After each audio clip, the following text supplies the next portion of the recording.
Alain Moreau, je suis conseil en stratégie marketing et je suis le directeur du MBA Marketing Stratégique de l'EFAP à Paris. Alors aujourd'hui, toutes les innovations qui vont améliorer l'expérience des clients en point de vente, elles sont le résultat des frustrations et des manques des clients, mais aussi des nouveaux comportements. Exemple, aujourd'hui tout le monde est impatient et pressé, et donc des innovations telles que des applis smartphones qui vont réduire le moment de paiement, qui est un moment assez désagréable pour les clients, vont améliorer leur expérience.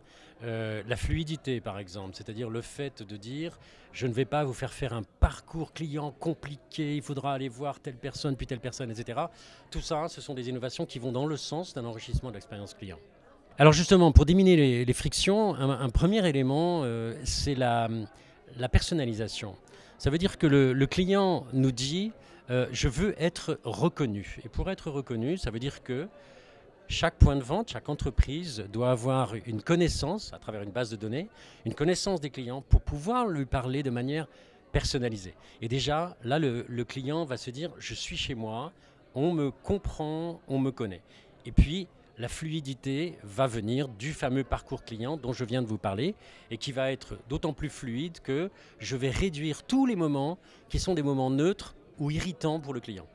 Alors, l'intelligence artificielle dans le retail, aujourd'hui, elle est limitée.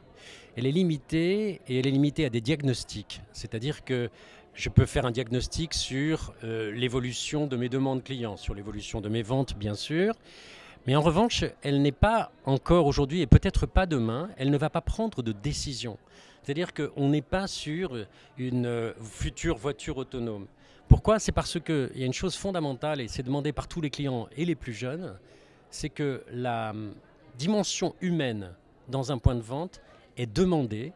J'ai fait un test auprès de jeunes de 20 à 23 ans et 95% disent mais moi j'y vais d'abord pour la dimension humaine. Donc ça sera un support qui va beaucoup améliorer les choses, notamment la connaissance du client, la personnalisation, mais aujourd'hui pas davantage.